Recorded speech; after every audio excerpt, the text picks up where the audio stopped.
Meu nome é Dominique Magalhães e eu vou conversar com profissionais do audiovisual para saber como usar a criatividade. Ainda mais agora. Um papo sobre os dias de hoje.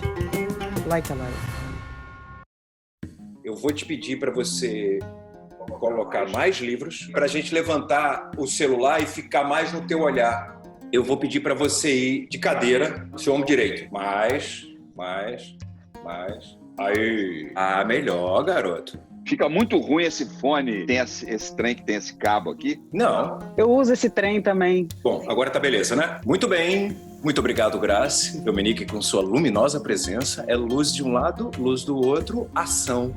Antônio Grace, meu querido, muito obrigada pela entrevista. Eu que te agradeço. Esse mineiro. Antônio, você é mineiro, né? Eu sou mineiro de Belo Horizonte, de Belzonte. Gente! E agora, por um acaso, né, a vida me trouxe de volta para Minas Gerais, né?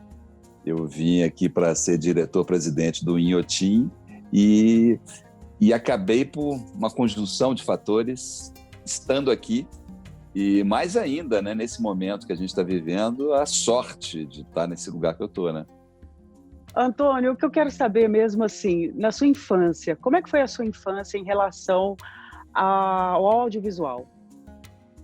Olha, eu comecei, na verdade, a minha carreira na escola secundarista, quando eu estudei aqui no Colégio Estadual Central, né? E eu era muito cercado pelo audiovisual no seguinte sentido: aqui em Minas Gerais, em Belo Horizonte, nós não tínhamos ainda a rede nacional de televisão, que surgiu muitos anos depois. Então, na minha época, nós tínhamos em Belo Horizonte a TV Itacolomi, que produzia programas locais, e os atores de Belo Horizonte tinham um espaço incrível. Então me lembro muito, tinha o Grande Teatro Lourdes, que eram encenações de peças de teatro. Eu via Sartre, via várias montagens. Nelson Rodrigues montava um Vestido de Noiva na televisão, assim como anos depois eu fui saber que a TV Cultura de São Paulo fazia também num certo momento. Mas em Minas, naquela época da minha infância, nós tínhamos vários ídolos, vários astros da televisão que eram atores de Belo Horizonte e que não eram conhecidos pelo resto do Brasil, né? Com o final, com a criação da rede nacional de televisão, isso acabou, né? Então virou toda a produção centralizada. Quando você falou da minha relação com o audiovisual, me veio muito essa história, tanto do que eu fui contaminado assim pelo audiovisual aqui em Minas Gerais, e quanto que eu fui também contaminado pelo preconceito que nós, que tínhamos uma formação teatral, tínhamos em relação à televisão. Nessa pandemia, todo mundo teve que se reorganizar e se adaptar, né? E muita gente foi para um lado assim, meio que eu vou fazer o que eu quero, vou fazer o que eu gosto. Qual é o processo criativo que você conseguiu dar continuidade e fazer nessa pandemia? Claro que eu tenho uma tarefa como diretor-presidente do Inhotim, que foi uma tarefa que, claro, que me toma muito, me absorve muito, mesmo durante essa quarentena, de descobrir um formato de trabalhar home office, né? E a gente, claro, que o Inhotim, mesmo estando fechado desde 18 de março, ele não pode estar fechado, porque ele tem uma manutenção permanente, né? Você imagina aquilo ali sem manutenção, né? Acaba. Então, a gente tinha uma manutenção, uma história de operacional de equipes, uma história de descobrir como é que a gente faz que uma instituição que dependa também de bilheteria possa sobreviver fechada, que é um problema de várias instituições e da cultura brasileira. Do cinema, em geral, do cinema, né? E, enfim, esse drama que nós todos vivemos e tal. Então, isso também me tomou muito, né? Eu produzi muito nesse caminho durante essa pandemia. Mas consegui também resgatar alguns projetos que eu tenho afinidade com eles, sabe? Já consegui organizar melhor isso. O que você pensa do futuro do audiovisual?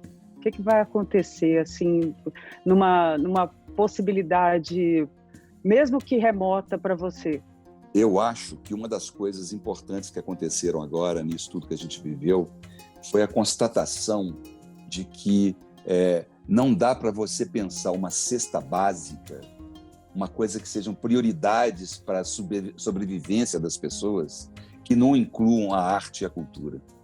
Porque durante essa quarentena, a gente viu que foi imprescindível fazer comida, a lavar louça, arrumar a casa e ter contato com as informações e com o audiovisual, com os livros, com o teatro, com a música, com as séries, com tudo isso que a gente se viu aqui fazendo, né?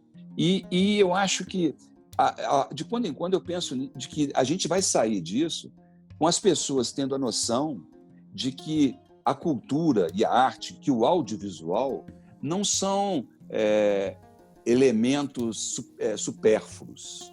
Eles são imprescindíveis. Eles fazem parte da sobrevivência das pessoas. Eu só espero que essa constatação que as pessoas tenham quando sair dessa história de que elas foram salvas por causa da arte e da cultura, que elas reconheçam isso na prática e possam fazer com que a cultura e a arte sobreviva, né? Porque também tem um costume muito grande de achar que tudo isso que a gente está fazendo é feito por gente que trabalha de graça. E não é, né? Existem muitas pessoas que vivem disso, que alimentam as pessoas durante a quarentena. Então, eu fico muito acreditando que a gente possa ter, Dom, uma vontade das pessoas que nos cercam, do cidadão, principalmente, de reconhecer que nós fomos mais importantes do que a vacina. É porque é muito importante ter essa clareza de que a arte é que salva, sabe? E eu vejo o audiovisual nessa perspectiva, né? Imagina se não tivesse isso. Como é que a gente ia viver nessa quarentena? Né? Se não tivesse essa possibilidade que a gente tem, inclusive, disso da gente estar fazendo aqui, né? Que também é um ato cultural, né? De você estar trocando através de ferramentas que sejam das redes sociais, da internet, né? Da literatura, de tudo que a gente está envolvido, né? E agora nós tivemos uma experiência de reabrir o Inhotim.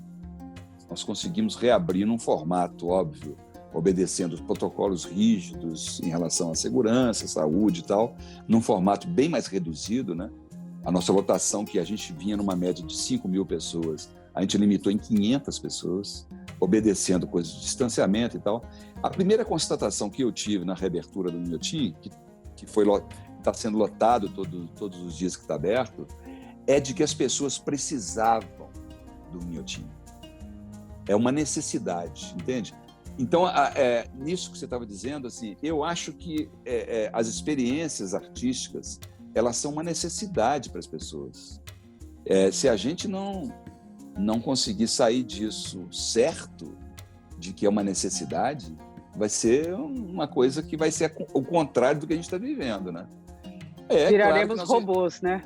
Viraremos robôs. É claro que a gente vive situações muito complexas, políticas, sociais, enfim.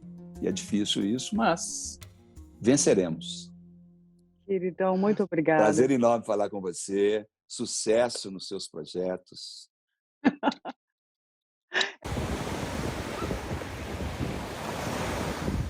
Foi um prazer. Prazerão. Que maravilha, que maravilha. Aqui, vamos ter que desligar e passar lá para o WhatsApp.